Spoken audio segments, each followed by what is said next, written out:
Datorren urtean, 2025ean 20 urte 2 hamarkada beteko dira, Kotxo Altzuguren Soriako espetxean hilda agertu zenetik. Bizipen gogorrez betetako gaztaroa eta gertakizunak oroitzeko helburuz eta beran dioten maitasuna aintzat hartuta, diru bilketari ekin diote, funtsu bilketari ekin diote, dokumentala egiten hasiak direlako. Esan da bezala, 2 hamarkada beteko diren honetan, memoria historikoa berreskuratu eta berako herritarren errelatuan, hain zuzen ere, gertakari lazgarri hauek bertan behar bezala gordetzeko eta oroitzeko. 2028ko urrian, Kotxo Altzuguren beratarra Soriako espetxean hilda aurkitu zutela 20 urte beteko dire. Eta Espido Baita elkartetik, haren bizitzari buruzko dokumentala ekoizteko herri ekimena martxan jarri dugu. Zuhaitzak edozein izaki bizidunak bezala, haren bizitzan ziklo desberdinak zeharkatzen ditu. Adaitskaren zaurgarritasuna, gaztetasunaren grina, heldutasunaren sendotasuna eta azken urteen zimeldura motela.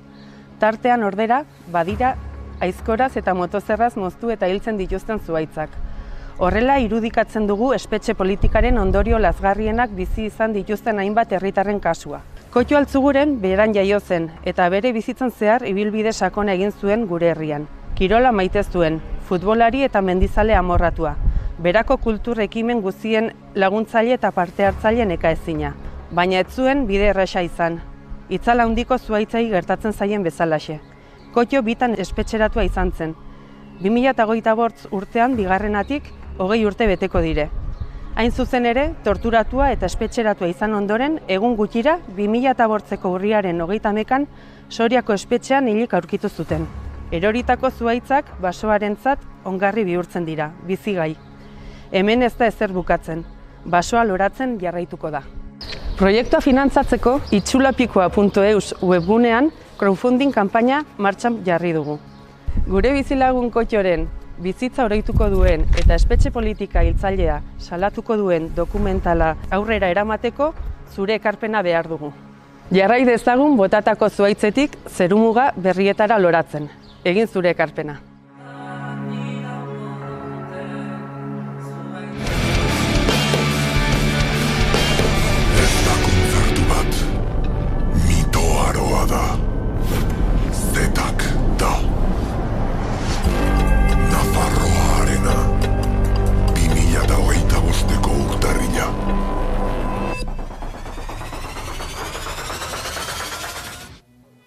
Argi geratu zaizue, hau ez da berriz ere marmotaren egunaren eguna.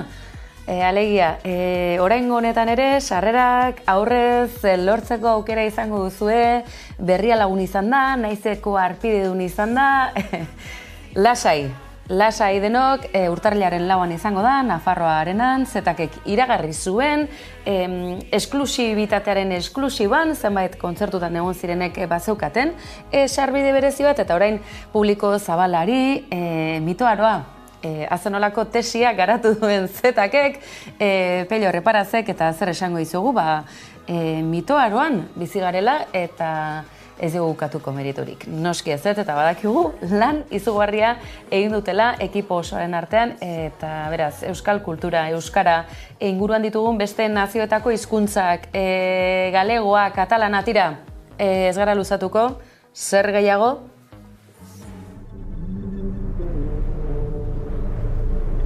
Ez du inork oroitzen noiz begiztatu ziren azken aldiz. Ohitura berriak iritsi ziren, geure lurrak betirako aldatuz. Orain, gure unea iritsi da. Batu gaitezen.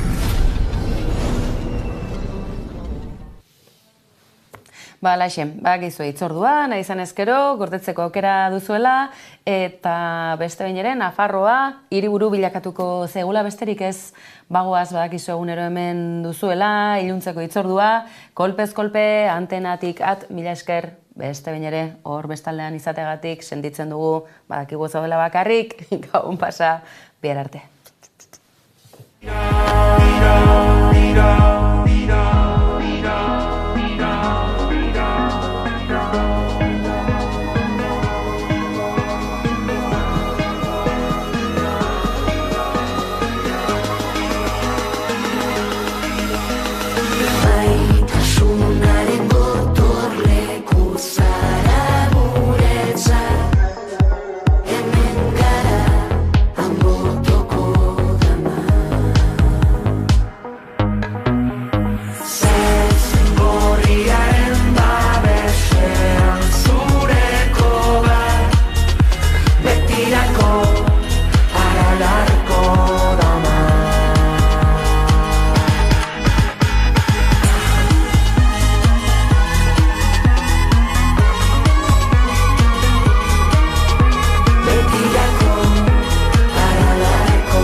Trafikoari begira, N614 errepidean, Euba Moriebi eta Etxanon, errei bat moztuko da gaur eta bihar gauean, gaueko 10:00-etatik goizeko 6:00-etara, eta B613 errepidean Berriatuan errei bat moztuko da maiatzaren 31 arte. Gainera, Etxebarriako B19 errepidean errei bat moztuko da ekainaren 3-tik 12:00. Informazio gehiagorako sartu bizkaia.eus atarian.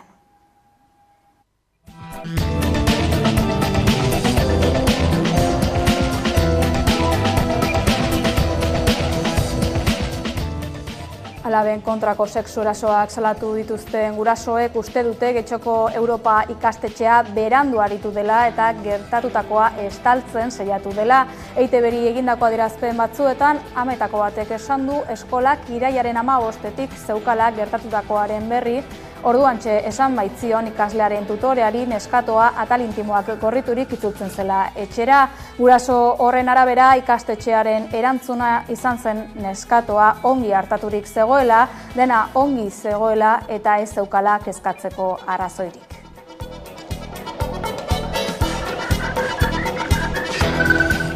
Algortako mugimendu feministak elkarretaratzea egin du gaur arratsaldeko 7:00 ikastetxetik gertu, sexu erasoak gaitzetsi eta autodefentsa feminista aldarrikatu dute.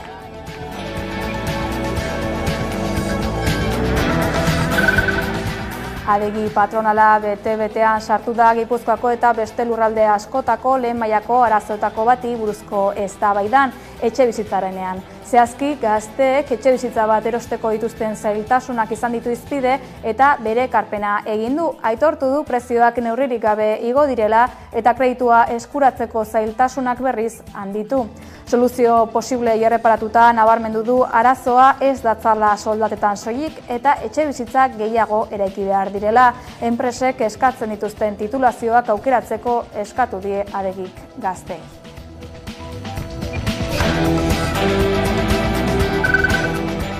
Iragan larunbat gauean Getxon atxilotu zituzten 5 adingabetako 4 Zumarragako adingabentzako zentrora eraman dituzte. El Correo agerkariak zabaldu duenez, kasua ikertzen ari den epaileak emaniko agindua da eta 23 urteko gizon baten hilketan parte hartu izana egozten die. 5. atxilotua berriz binesketako bat libre utzi du. 2 gau egin dituzte epaitegiko espetxean eta 5 deklarazio hartu ondoren agindu du haietako 4 zentro itxi batean sartzea.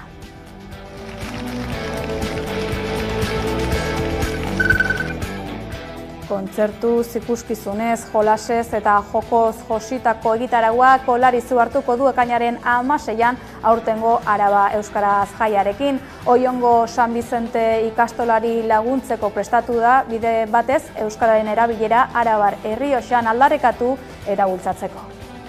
Armentia ikastolaren eskutik arte eszenikoak izango ditugu. Dantza mugaezin euskal dantzen topaketa egingo da bertan. Arabako bertsozale elkartearen eskutiz, bertsotan saioa izango dugu. Maria Arandiaren magia eta mirariak familian ikuskizuna izango dugu bertan, eta Ibilberi, Janus Laster, Burutik eta DJ Malandroaren kontzertuak ere bai. Iazko urriaren 7 geroztik Israelek jomugan izan du UNRWA palestinar ieslarientzako laguntza eta lan bulegoa. Salatu izan dute lan bulego horretako langileek parte hartu zutela eraso hartan, baina ez dute frogatu, eta horren ondorioz Nazio Batuen erakundearen organoak finantzak eta iturri asko galdu ditu. 16 estatuk diru laguntzak kendu diote, gaur egun 3 funtsak blokeatuta dauzkate oraindik ere tartean Amerikako Estatu Batuak. Eta gaur beste pauso bat eman du Israelgo parlamentuak bidea ireki baitio UNRWA talde terroristatzat jotzeko lege proiektuari.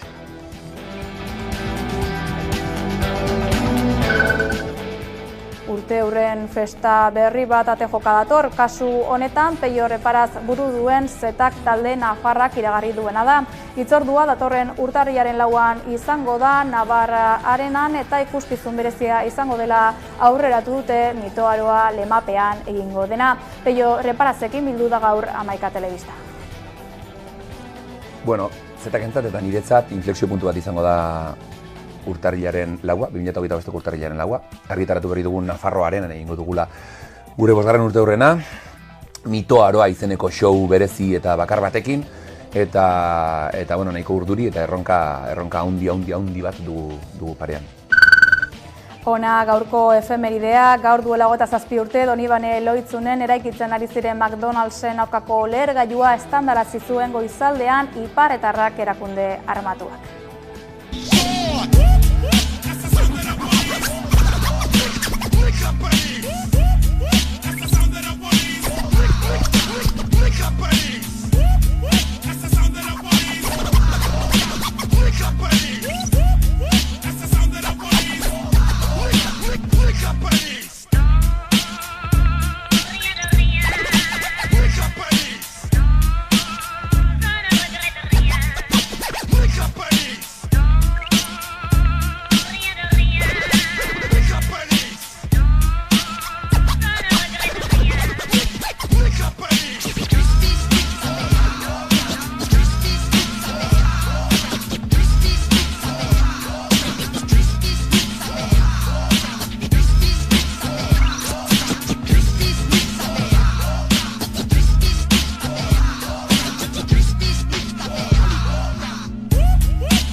Gabon eta ongi etorri, Ertzaintzak ikerketa du martxan, hainbat familiak sexu askatasunaren aurkako delituengatik irakasle bat salatu ostean. Eusko Jaurlaritzako Segurtasun Sailaren arabera, 4 adingaberen gurasoek aurkeztu dituzte salaketak, baina ez dute baztertu biktima gehiago izatea.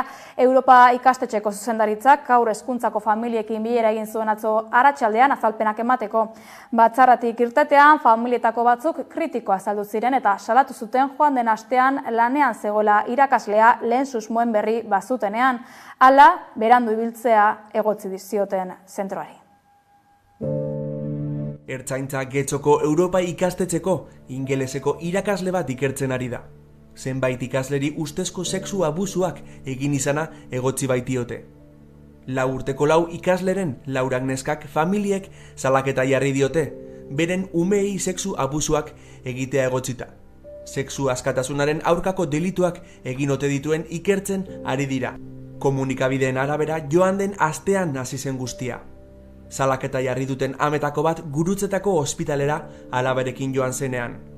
Neskak mina zuelako gorputzeko atal intimoetan eta bertan baieztatu zioten sexu erasoen zantzuak zituela. Umeak egunak zeramatzan eskolara joan nahi ez zuela eta gainera 2 egunetan barruko arroparik gabe itzuli zen etxera ikastetxetik. Amak eskolari jakinarazi zion eta Ertzaintzan salaketa bat jarri zuen. Haren atzetik beste 3 salaketa etorri dira. Ahora sí, pero el comunicado lo han mandado, yo ayer ya lo sabía y no por el colegio. Nos parece un tema triste para los padres porque es una preocupación y, hombre, esperemos que se solucione pronto y que el tema no vaya más. Ingeleseko irakaslea 30 urte inguruko gizonezko bat da. 3 ikasturtetan aritu dena Europa ikastetxean lanean. Ikastetxeak ohar bat bidali die familiei, erabateko arduraz jokatu dutela ziurtatuz. Hezkuntza ikuskariekin eta poliziarekin koordinatzen aritu direla esanez. Zantzuen berri izan duten momentutik bertatik. Euskal Segurtasun Sailak jakinarazi duenez ikerketa zabalik dago, salaketa gehiago egon daitezkelakoan. Tolosaldean sexurasoak egiteagatik osteopata bat salatu zuten emakumei elkartasuna adierazteko elkarretaratzea burutu dute. Tolosan egin dute mobilizazioa sistema judizial gogorraren aurrean, babesa eta indarra helarazi dite salaketa jartzeko pausoa eman duten emakumei. Udane Arrebeo. Urtarriletik Tolosaldean osteopata batek 10 sexu eraso egin dituela salatu dute 10 emakumeek, gehiago ere izan daitezkela uste da, eta emakume horiei elkartasun eta babesa helarazteko atzoko egunean Tolosan elkarretaratzea egin zuten. Eskualdeko 23 udalek ere babesa adierazi nahi izan die, nik sinisten dizut, guk sinisten dizuegu lelopean. Ni sinisten dizut, guk sinisten dizuegu lelopean elkarretaratzea egin dute Tolosan dozenaka lagunek osteopata batek hainbat sexu eraso egin dizkien emakumei babesa adirazteko. Urtarriletik 10 emakume salatu dituzte sexu erasoak, eta nabarmendu dute ez dutela inolako erasorik onartuko. Tolosako emakumeon plazan elkartu dira eta Tolosaldeako 23 udalek ere bat egin dute elkarretaratzearekin. Osteopata urtarrilaren 21ean atxilotu zuten, hainbat emakumek Tolosaldeko osteopata klinika bateko arduradunak eraso egin ziela salatu ostean. Gizona epaiaren aurrean deklaratu ostean espetxeratu zuten ihes egiteko arriskua hauteman da. Espezialista izateaz baliatzen zen biktimi sexu ukituak egiteko. Gaur-gaurko 10 salaketa atzeman dira. Eta salaketa jartzeko pauso eman duten emakumei elkartasuna adierazte izan da elkarretaratzearen xedea. Tolosaldeako mugimendu feministak mobilizazioa deitzen esan baitzuen bizi dugun sistema judiziala oso gogorra dela. Bizkaiko Lurralde Auzitegiak 2 urte eta 8 hilabeteko kartzela zigorra ezarri dio 2022ko urrian Basurtuko ospitalean haur jaioberri bat baitu zuen emakumeari. Epaimahaiaren ustez emakumeak jaioberria baitzeko plan antolatua jarraitu zuen, egoeraren kontziente zela ez du frogatutzat jo ordea haurtxoa abandonatu zuenik. Besteak beste, ahalmen psikikoen urritasun arina izatearen aringarria onartu diote. Defentsak helegitea iragarri du. Martutenen bihar elkarretaratzea egingo dutela jakinarazi du Martutene Sarro eta Auzo elkarteak 77 urteko jipoitutako gizonari babesa helarazteko. Konta iguzu gehiago Dane. Martuteneko Sarro eta Auzo elkarteak elkarretaratzea deitu du ostegun honetarako arratsaldeko 7etan egingo dute Martuteneko parkean. Izan ere joan den asteazkenean ez ezagun batek eraso bortitza egin zion 77 urteko gizonezko bati eta lapurtzen saiatu zen. Gertaera maiatzaren 22an izan zen Okendotegiko etxebizitza batean, hemen errepide honetan dagoen etxebizitza batean, biktimaren osasun egoera egonkorra da gaur egun eta dagoeneko jaso ahal izan du alta 4 egunez ospitaleratuta egon ondoren jipoi bortitza jaso ondoren. Bihar ostegunean egingo duten elkarretaratzearen bidez babesa helarazi nahi diote biktimari eta Auzo elkarteak erakundei eskatu die auzoak bizi dituen segurtasun ezari irtenbide integrala emateko.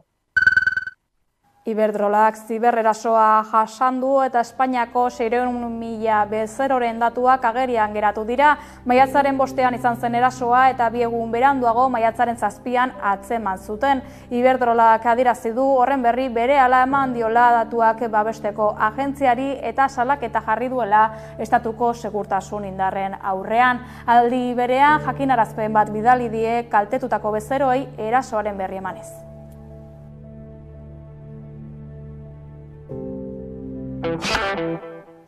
Ekainaren 9ko Europako Parlamenturako hauteskunde kanpainan alderdiek gazteen lan eta bizi baldintzak, lehen sektoreko ekoizle txikiak eta Europaren etorkizuna izan dituzte hizpide. Horrekin batera, migrazio politikak eta Ukrainara armak bidaltzeko Espainiako gobernuak egindako ituna ere izan dituzte ahotan.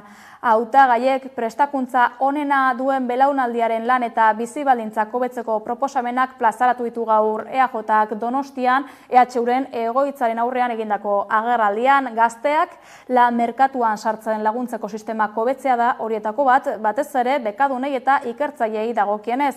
Aitana Agirre zerrendakide jeltzaleak adierazi du. Gazteok gure belaunaldia gara, prestakuntza onena dugun belaunaldia. Eta hala ere, ikusten dugu nola gure lan baldintzak eta bizi baldintzak ez diren onak. Errealitate honi buelta emateko EAJ-PNVek hainbat proposamen ditu. Horietako lehenengoa, gazteoi lan merkatuan sartzea erreztarazten diguten sistemak hobetzea. Batez ere, bekadunei lan integrazioari dagokionean eta ikerlariei dagokionean. Horretarako, laneratzea sustatzen duen gazte bermeon Europako sistema indartu nahi dugu. Eta bertan, Euskadi bezalako nazioen parte hartzea bultzatuko dugu.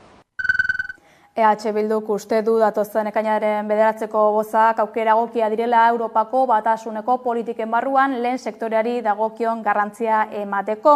Agurainen egindako ekitaldian Itxaso Etxebarria zerrendakideak nabarmendu du sektorea estrategikoa dela, baina salatu du egungo nekazaritza politika bateratuak ekoizle handiei egiten diela mesede txikien kaltetan. EH Bildun argi daukagu lehen sektorea sektore estrategikoa dela. Azken finean konsumitzen ditugun produktuei buruz hitz egiten ari garelako. Eta estrategikoa baldin bada argi dago tratamendu berezia eman behar zaiola. Baserritarren eta nekazaritza, abeltzaintza eta arrantzaren sektoren bizimodua hobetzeko. Horretarako funtsezkoa da burokrazia sinplifikatzea eta merkataritza libreko akordioak berrikustea. Onartezina da, hemengo ekoizleei baldintza batzuk eskatzea eta baldintza berberak ez eskatzea beste herri batzuetatik datozen produktuei. Horregatik, importatutako produktuei ere, hemen eskatzen diren kontrol berberak aplikatzea exigituko dugu. Gai zaldatu Zoiongo San Bizente ikastolari laguntzeko ospatuko da urtengo Araba Euskaraz Olarizun ekainaren 16an. Urte osoko lanaren ostean bereziki familia artean, baina lagunekin ere ospatzeko egitaraua prestatu dute. Familian edota lagun artean gozatzeko egitaragua izango dugu ekainaren 16an Olarizuko zelaietan 2024ko Araba Euskarazekin. Goizeko 10etan abiatuko da jaia, euskaraz eta kulturaz gozatzeko 11 aukerekin. Armentia ikastolaren eskutik arte eszenikoak izango ditugu. Dantza mugaezin euskal dantzen topaketa egingo da bertan. Arabako bertsozale elkartearen eskutiz, bertsotan saioa izango dugu. Maria Arandiaren magia eta mirariak familian ikuskizuna izango dugu bertan, eta Ibilbedi, Janus Laster, Burutik eta DJ Malandroaren kontzertuak ere bai. Aurtengo edizioa aurreko biak bezala, Arabako 8 ikastolen artean antolatu da, batasunak ematen duen indarraren erakusle. Orain dela 3 urte hartu genuen autua 8 ikastolok batera aurrera egiteko, eta horrek indarra ematen digu ere, ekimen hau are indartsuago izateko, eta baita ere 8 ikastolen arteko elkar ezagutza ere indartzeko, eta etorkizunean zenbait kontu gehi ere aurrera eraman alizatea guztiok batera. Araba Euskaraz jaiarekin Oiongo San Bizente ikastola lagundu nahi dute antolatzaileek. Araba Errioxan sasoi honean dagoen euskara eta honen erabilpena aldarrikatu eta sustatu nahi dute.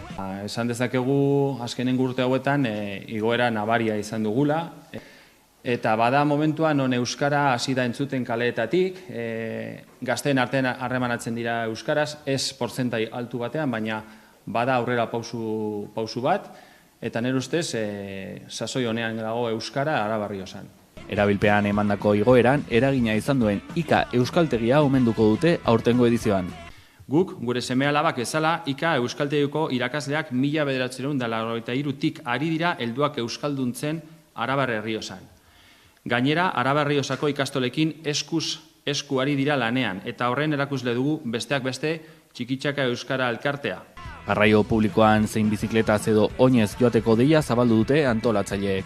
Baita edalontzi berrerabilgarriak erabiltzeko deia ere, ingurunea zainduz, egun gogoangarria eta alaia ospatu ahal izateko.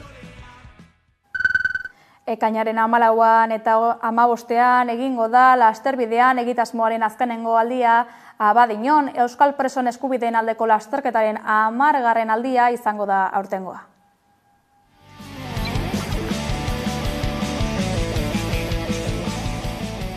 Ekainak 14 eta 15ean Abadiñon egingo den lasterbidean lasterketa azkena izango da. Zenbaki borobil batekin, 10. edizioa izango delako bukaera ematen zaio elkartasun ekimen honi. Agian aurrerago beste bat etorriko den itxaropenarekin, herri hontan preso eta iheslarien aldeko elkartasunak ez duelako etenik izan. Ekainak 14ko jaialdia aurkeztuko diogu herriari. Ekainak 14ean, arratsaldeko 8:00 Anje Dualderi eskerrona adierazteko egingo den ekitaldia hasiko da Amnistia plazan. Anjeri eskerrona adierazi nahi diogu. Urte asko eta ez hain samurrotan preso eta iheslarien aldeko egin duen ekarpenagatik.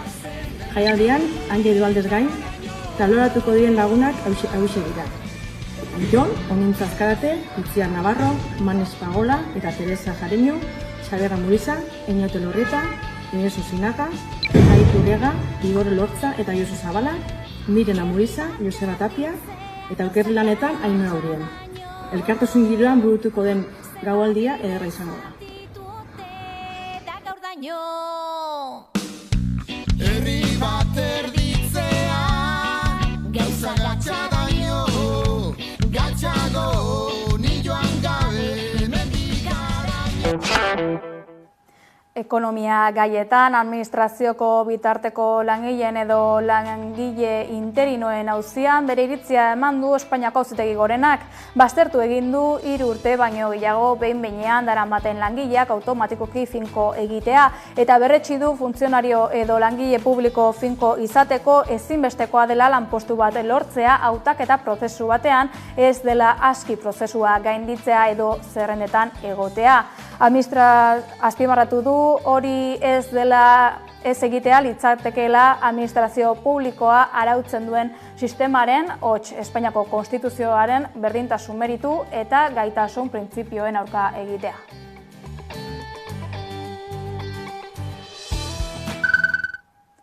Udazkenean egitekoak diren 11 langilez betiko enpresetako hauteskundeetarako hautagaitzak ohi bezala jarri zituzten Ipar Euskal Herriko LAB, Bretainiako SBL eta Korsikako STC sindikatuek. Frantziako lan zuzendaritza nagusiak onartu zituen hautagaitza horiek, baina FOK hautagaitza horien kontrako legitea jarri zuen. LABi dagokionez, FOK ziurtatu zuen ez dela sindikatu bat, elkarte bat baizik, eta ez duela finantzarloko gardentasunik. Parisko Auzitegi Judizialak maiatzaren 24an hartu zuen erabakia, LABen hautagaitza onartu du, baina bretoiena eta korsikarrena ez.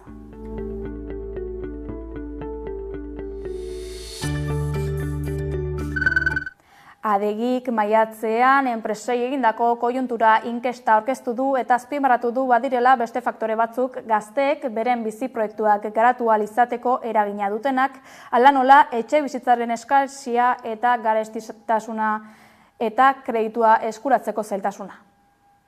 Enpresek eutsi egiten diotela, urtarrileko emaitzekin alderatuz, baina dizdira gutxiagorekin. Adegik 2024ko aurreikuspenei eusten die. Eta enpleguak berriz portaera sendoa izango du. Itxaropen mezu bada, argi eta garbi, eta nola ez aukera bat besteak beste gure gazteentzat. Paradoxa bat dugu, eta da enpresek behar dituzten profil profesionalak beti ez datozela bat gazte askok aukeratzen dituzten ikasketekin. Aprobetxatu nahi nuke gaztei mezu bat helarazteko. Hain zuzen ere, zer ikasiko duzuen aukeratzerakoan, alde neurrian behintzat enpresek zer eskatzen duten kontutan har dezazuela.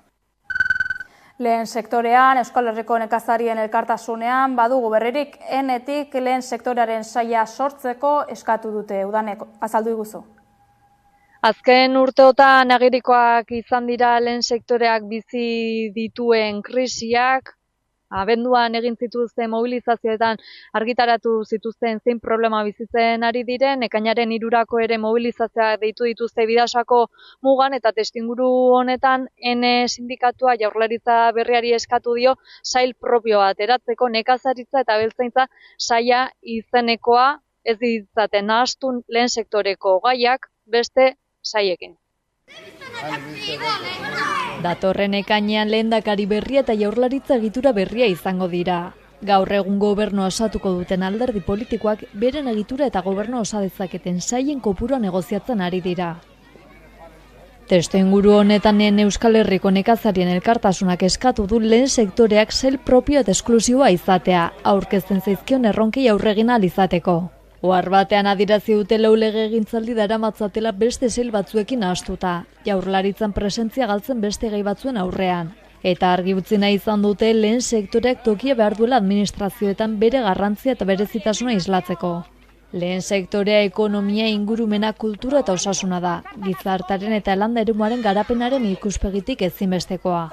Urteak daramatzate sektorearen krisiari buruz hitz egiten, neguko mobilizazioetan islatu zuten.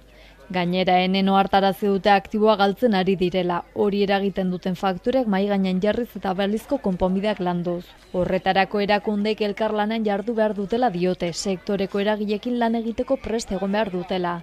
Eta hildo horretan Eusko Jaurlaritzaren zeregina funtsezkoa dela.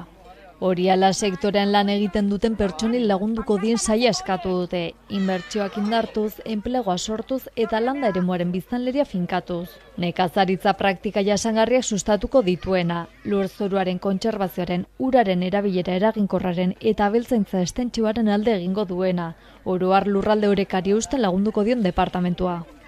Digitalizazioaren eta nekazaritza ikerketaren bidez sektoraren produktibitatea eta lehiakortasuna hobetuko dituen saila ere izan dadila eskatu dute. Sektoreare administrazio kudeaketa erraztuko dion eta aholkularitza teknikoa, diru laguntzak eta prestakuntza ahalbidetuko dituen saila. Bertako produktuen merkaturatzea sustatuko duena ekoizlei eta kontsumitzailei mesede eginez. Horregatik guztiagatik lehen sektorearen aldeko apustu egiteko eskatu diete politikariei, Eusko Jaurlaritza merezi duen pisua emanez, bereiztutako sail baten bitartez, nekazaritza eta abiltzentzako saia deituko dena.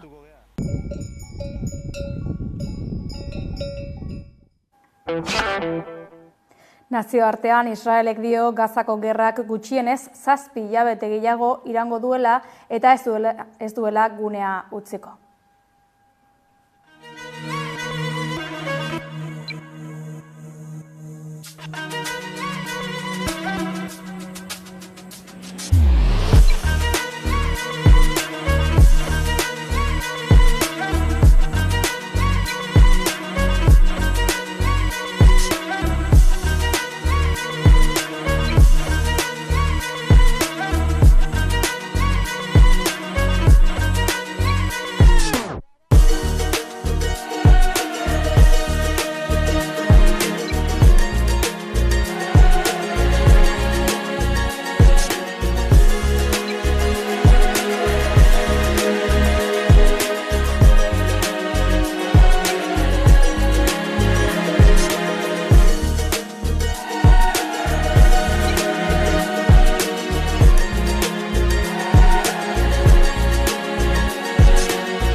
Kultura gaietan murgilduko gara, Zetak taldea sortu zenetik 5 urte igaroko dira laster eta hori ospatzeko show ikusgarria egingo dute 2025ko urtarrilaren 4an, larunbatean, Iruñeko Nafarroa Arenan. Peio Reparaz Zetako kidearekin izan da Hamaika Telebista.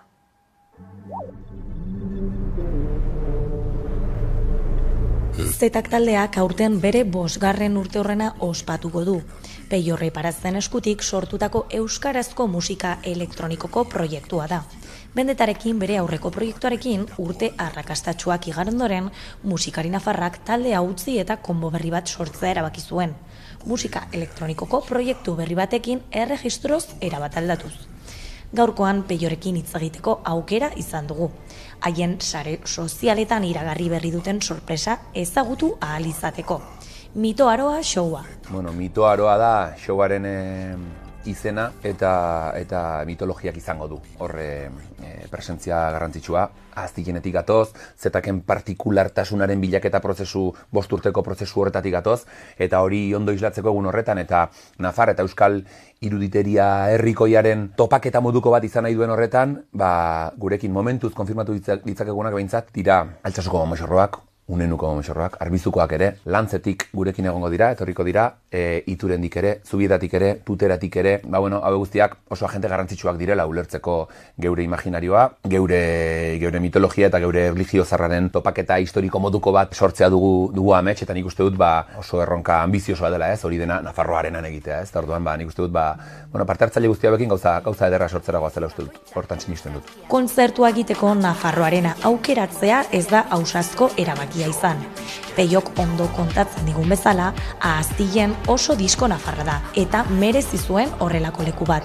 Ahaztilen oso disko nafarra den horretan, kontzeptualki zentzua zuela, Nafarroa nahi genuen, eta egia da geure zalegoaren babesa handia jaso dugu azken garaian, eta horrek eman digu pixka bultzada erabaki handi hori hartzera bidean, ez? Nafarroarena, eta nik uste dut naturala izan dela, guk geuk ere erronkak maite ditugu, geure lantaldeak ametsak ditu, oso jende gaztea dago lantaldean, indartsu, gogoz, ilusioz lan egiten dugu, eta testu inguru horretan olako zerbait jartzea geure agendan, geure kalendarioan, eta geure rekurso guztiak alako batez egun bakar batean enfokatuta aktibatzea, nik uste gauza ederra dela, eta ikaragarri motibatu gaituen zerbait dela ez. Peiok mitologiarekin duen konexio berezia azpimarratu nahi izan du. Oso pertsona eszeptikoa naiz, dena zalantzan jartzea gustatzen zait, radikalki razionala naiz, baina adibidez Aralarko Dama bezalako abesti bat idatzi nuenean, Oliburdea jartzen zitzaidan ez, emozionatu egiten nintzen ez, mitologiarekin jokatuz.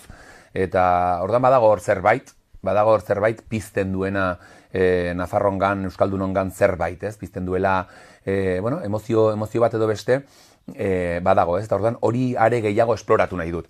Eta bai, hau da geure erlijio zerra, gerora noski, ez da bertako erlijio hegemonikoa izan, azken mendetan, eta modu batera edo bestera pixkat pelikulan sartzagatik eta kontzeptuari buelta bat ematearren guk ulertu nahi dugu badela hau berriz geure erlijio zarraren sinisdunon topaketa moduko bat.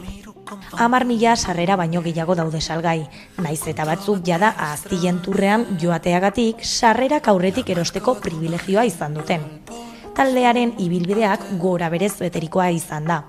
Showa egiteko momentu aproposa dela uste du Peiok, egiten duten guztia gogorarazteko. Bai, nik uste dut egin dugula ibilbide bat nahiko kuriosoa, nahiko naturala ere, baina gora berazko izan dituena, estilistikoki eta soinu identitatea ere diokokinez bilaketa prozesu handia gauzatu dugu, kontzeptualki ere, partikularraren bilaketa horretan, generikotasuna baztertzera bidean, eta nik uste dut ariketa guzti hau konsolidatzeko egun interesgarria eta data interesgarria dela hau, ez? 5 urte bete ditu proiektuak, eta proiektuak halako batez aurkitu du zerbait. Hori sentitzen dut nik Ahaztilenekin. Zetakek zerbait aurkitu du. Hasieratik ez, musika elektronikoa, agian estilo horretan eta sonoritate horrekin etzen Euskal Herrian jorratzen ez, baina beti ere prozesuak aurrera egin du eta sensazioa norabaitera heldugaren sensazioa oraintxe bizi izan dugu, ez, Ahaztilenekin. Orduan Ahaztilen materializatu eta gero eta justo proiektua 5 urte betetzen dituenean, nik uste badela momentua segundu batez gelditzeko, atzera begiratzeko eta ospatzeko bizi izan dugun hori, eta ospatzeko ere aurkitu dugun leku hori, ez? Zetak musika elektronikoa. Beraz, Zetakek bere unerik gorena ospatuko du urtarrilaren 4ean, publiko zabal batera irekita dagoen kontzertu berezi horretan. Agian Euskal Autonomia Erkidegotik eta Ipar Euskal Herriko segun zein lekutik datorrenarentzat, agian nafartarra ez den horri eskainiko dio zalantza pixka bat ere ez. Zalantzaz ari gara, asko aldarrikatzen dugu hori azken diskoan, eta horiei ojala pixka bat burura etortzea ez al naiz Nafarra ni ere pixka bat, ez? Ez du inork oroitzen noiz begiztatu ziren azken aldiz. Ohitura berriak iritsi ziren, geure lurrak betirako aldatuz. Orain, gure unea iritsi da. Batu gaitezen.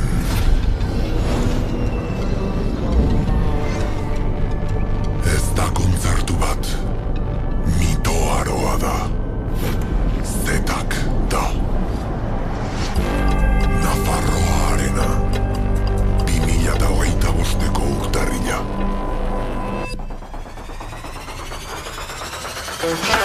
Kaostika nazioarteko laburmetrail eta bideoklipen jaialdiaren 22. edizioa egingo da beste behin Bilborroken.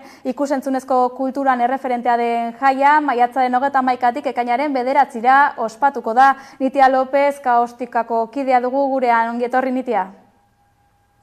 Apa, eskerrik asko. Esan bezala, erreferentea den jaia da Kaostika jaialdia, ibilbide luzea duena. 20 urte baino gehiago egin dituzue Kaostikan, ikusentzunezko munduan, aurkeztu iguzu labur, bai Kaostika eta baita jaialdia ere.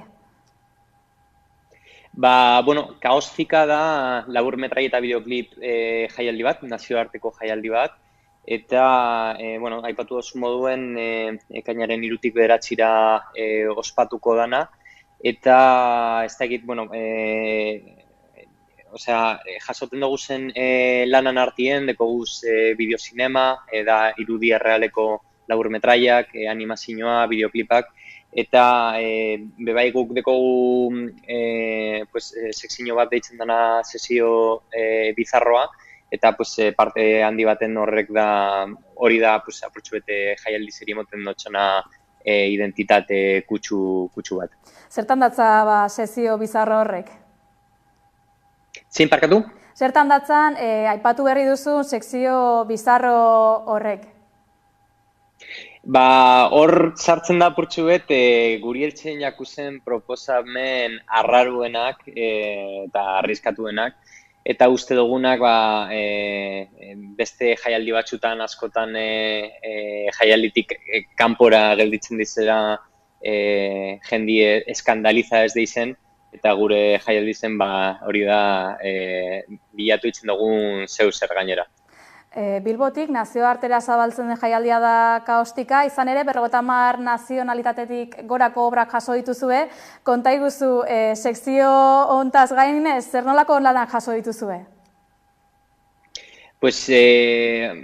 Mota guztizetako lanak jaso duguz, eta guri Kaostikan asko gustatzen azken baten jaialdi bate edo bestea ezberdintzen dauzen gauza garrantzitsunetariko bat da laburmetraia eta bideoklipen aukeraketa, ez? Hori da apurtxu bete identidadi emoten dutxuna, eta guk zentsu horretan hartzen dugu apurtxu bete bai ondo inde eta kalidade handiko lanak eta medio asko dekiznak, baina bai asko gustatzen jakuz, a lo mejor, igual ez dekizinak hainbeste medio edo diru gitxiago gazin dauznak, baina ideia oso potentiek edo proposamen arriskatuek dekizinak, horrek jaialdi honetan ulertzen dugu euren leku edala, eta beraz saiatzen gara eurek jaialdi honek, laburmetrai honek aukeratzen.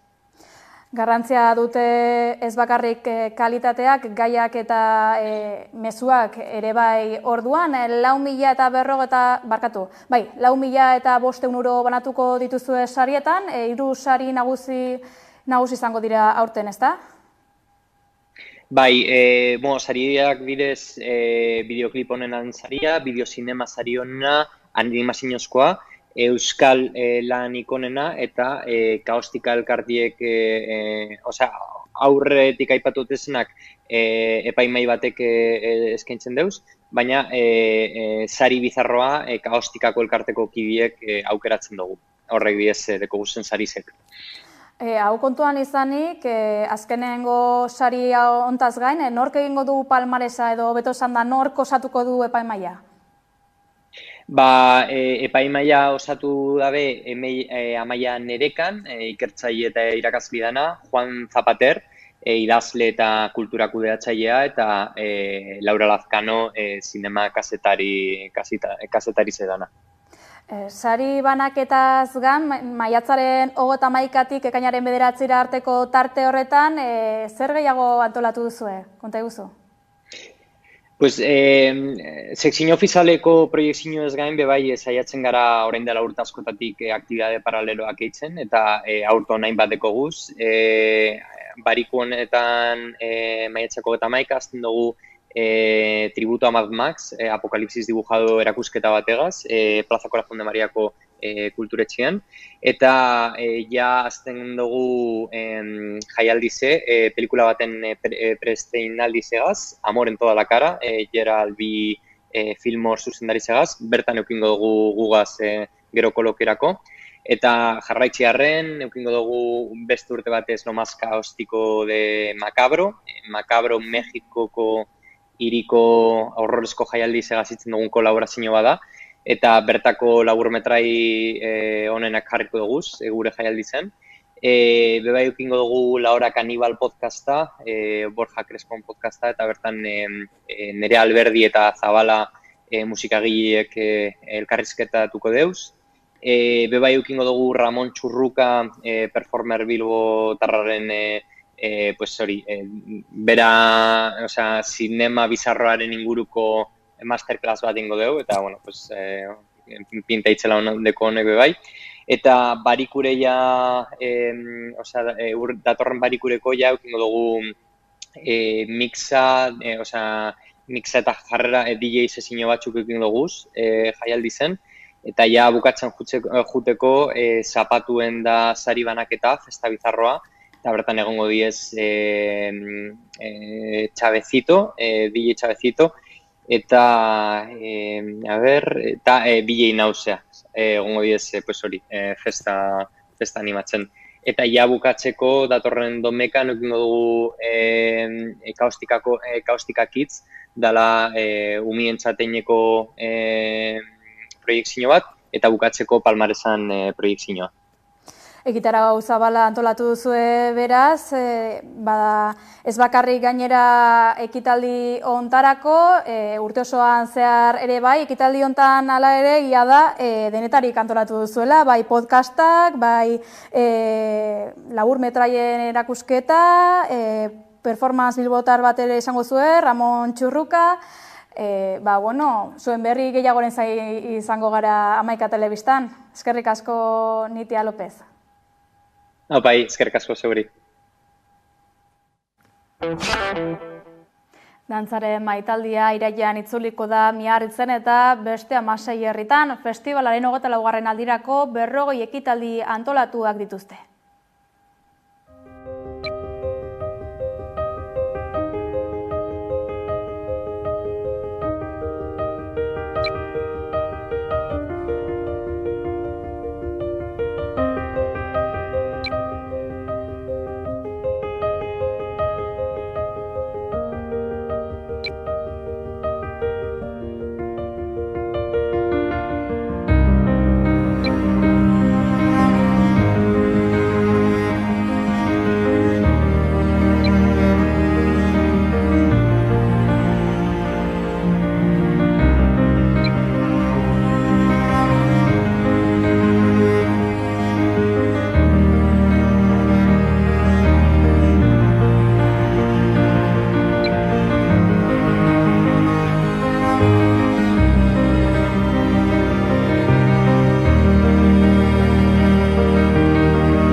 Sozialistari Bilboko eta Gasteizko jaietan parte hartzen uzteko exigitu dute 150 kulturgilek. Gutun bat sinatu dute betoen kontra eta konponbidearen alde daudela adierazteko. Sinatzaileetako batzuk dira Itziar Ituño, Bernardo Atxaga, Mireia Gabilondo eta Joseba Sarrionandia.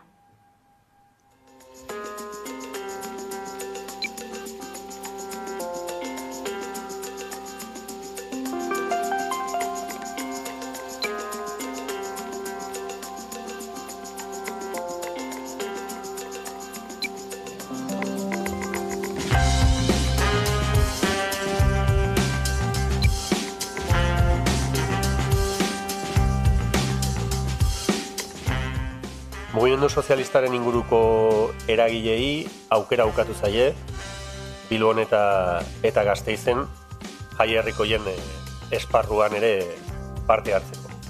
Jaierrikoiak eta txosnenguneak ondasun kultural bat dira, landu behar dena, zabaldu behar dena, eta ezinbesteko topagune bat dira gure hirietan, bereziki jaien testu inguruan.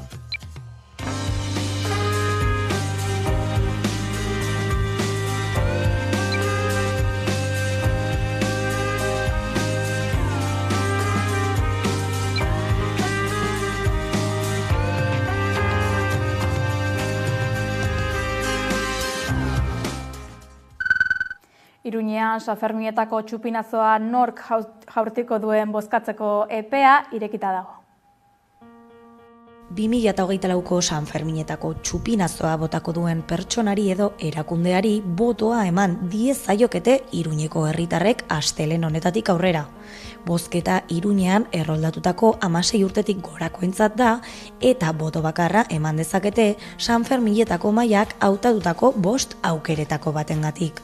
Duguna Iruñeko dantzariak Dantzaris de Pamplona, aurten haien 75. urte horrena ospatzen dutela, Amudisna Asociación de Mujeres con Discapacidad de Navarra, Hospital San Juan de Dios de Pamplona, Gaiteros Hermanos Fraile, Iriko kaleak urte osoan alaitzeagatik eta gaita musikari lotutako ibilbide artistiko zabalagatik, eta bukatzeko Nafarroko Pilota Federazioa. Nafarroko kazetarien elkarteak proposatua San Ferminekin duen loturagatik. Bozketa 2 astez egonen da eskuragarri, ekainaren 9 arte, igandea barne, aurrez aurre, telefonoz edo internet bidez. Herri bozketaren emaitza ekainaren 11an asteartean ezagutuko da, prentsaurrekoan Joseba Siron Iruñeko alkatea bertan dela. Hautagai zerrenden artean berdinketa gertatuz gero, aukeratutako proposamenak batera kaleratzea proposatuko da. Boto gehien jaso duen hautagai zerrenda erakunde bat bada, txupinazoa bota dezaketen ordezkarien kopurua 3 mugatuko da. Aukeratutako hautagaitzak hurrengo hitzak erabiliko ditu aurtengo jaiei hasiera emateko. Pamploneses, Pamplonesas, Viva San Fermín, Iruindarrak Gora San Fermín. Ez dago baimenduta alkatetzaren dekretuan zehaztutako testu honi beste zatirik eranstea. Baloraziozkoa edo beste baldintza batekoa adierazi du udalak ohar batean. Hainbat eta hainbat dira irakurtzearen onurak, burua garatzen laguntzen du, gure nortasuna eta empatia indartzen ere bai, eta ariketa individualaz gain kolektiboa izan daiteke. Horren erakusle da Gasteizko Azpimarra taldea, ezagutu dezagun.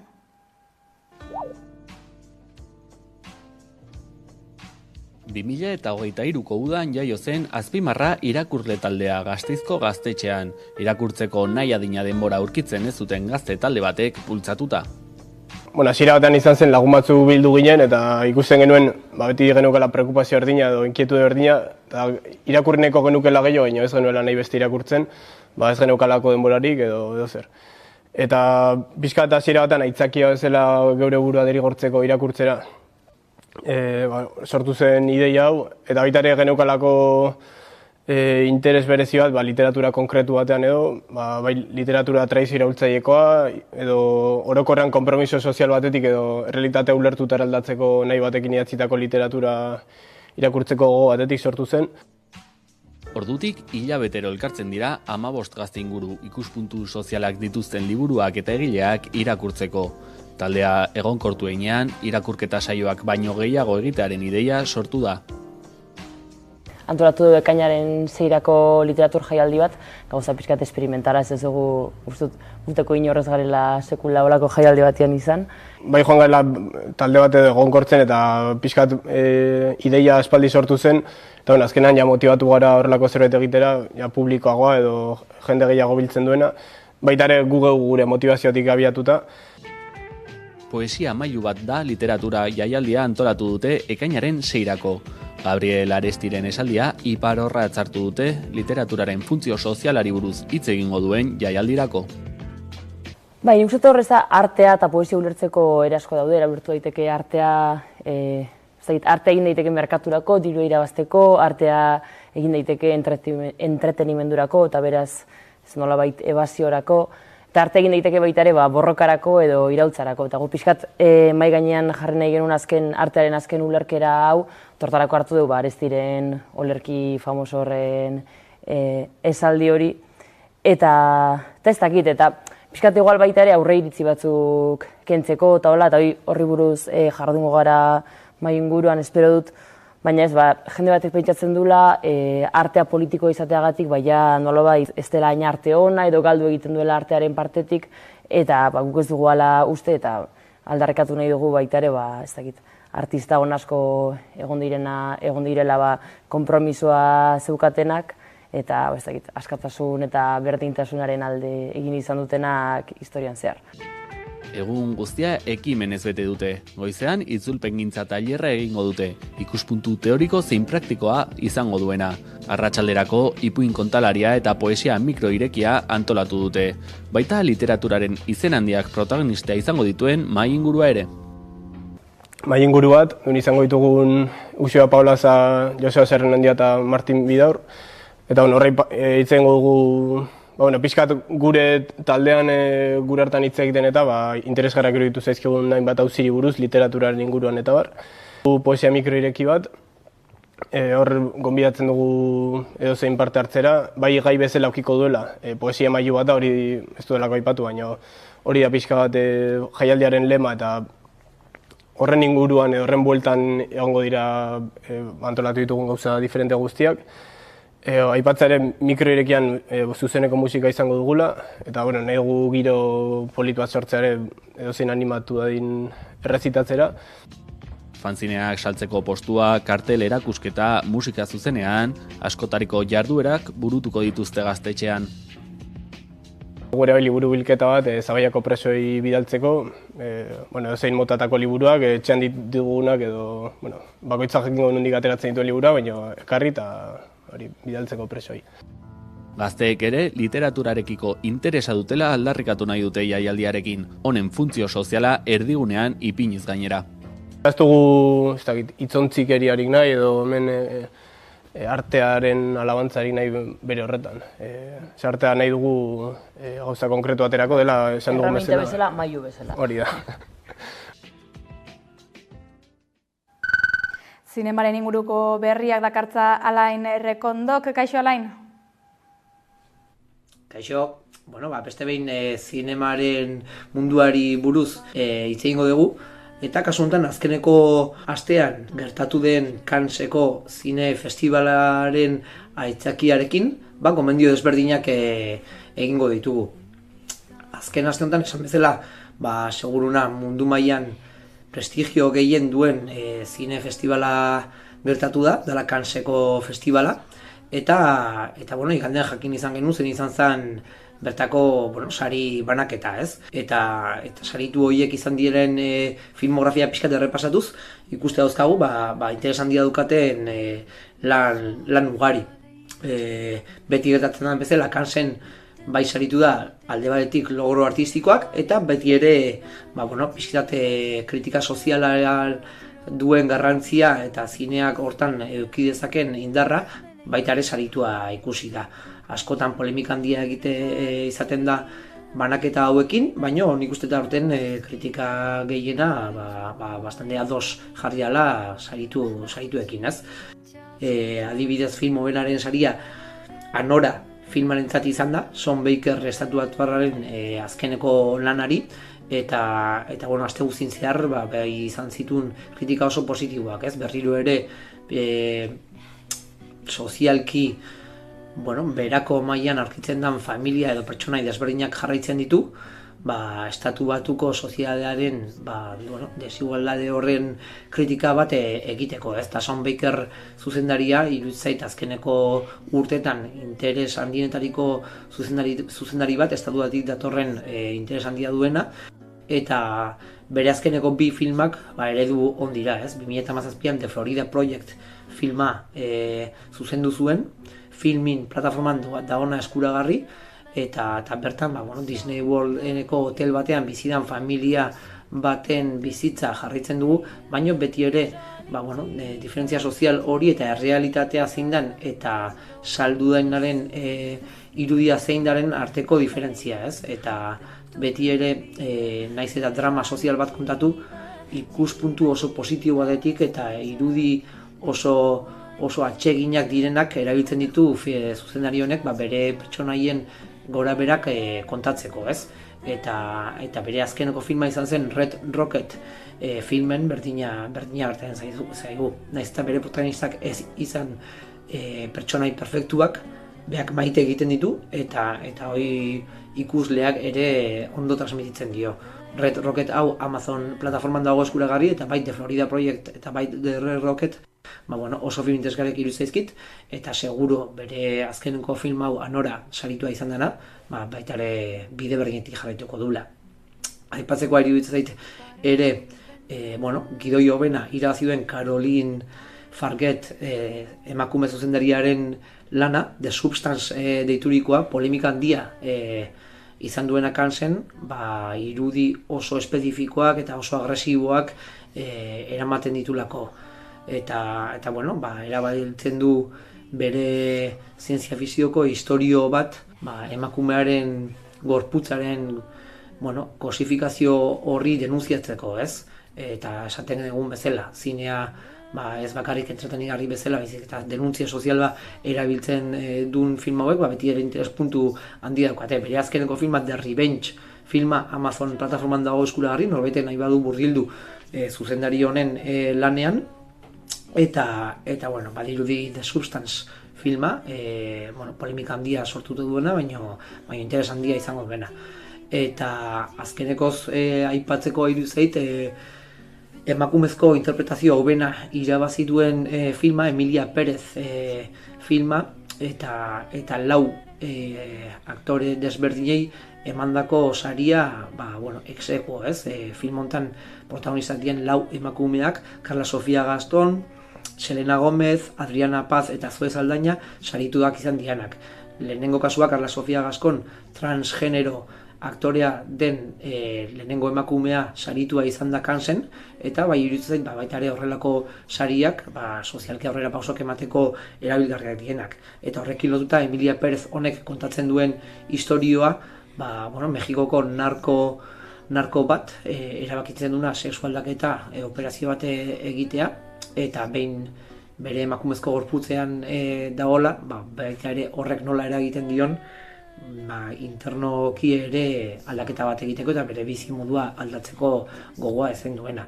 Eta nahiz eta drama edo trama oso gogorra izan, musikal bat modura kontatuta dagoela eta badirudi interes handia izango duna. Horrekin lotuta, Jacques Urdiart zuzendaria danaren aurreko lan bat gomendatzea dago, Unprophet filma, drama kartzelario bat kontatzen digu Argeliako inmigranten egoera denunziatzeko Frantzian, Unprophet filma hain ezaguna, baina iruzeit azkeneko urtetan estrenatu den film handienetariko bat. Orduan edozein komentatzeko pelikula eta aitzaki modura beti dago ondo. Bukatzeko, aipatzea bihar Zirela Idorrean Afrikako astearen ospakizunaren barruan, Zineforum emanaldi berezia daukagula, Sus le Figues filma, Tunezetik datorrena okerrez banago, Entre las Higueras bezala itzuli dana Espainian, eta ostegun hontan, ez ohikoa da norutegian 7 tarditan egongoa ikusgai eta sarrera doainik dena. Orduan, askotan esaten dekun bezala, Tunezetik datorren historio rural kotidianeo bat, eta bertako errealitatera gerturatzeko, aitzaki polilla. Besterik ez gure aldetik, informazio gehiagorako sartomaika.eus atarian ongi izan eta bihar arte.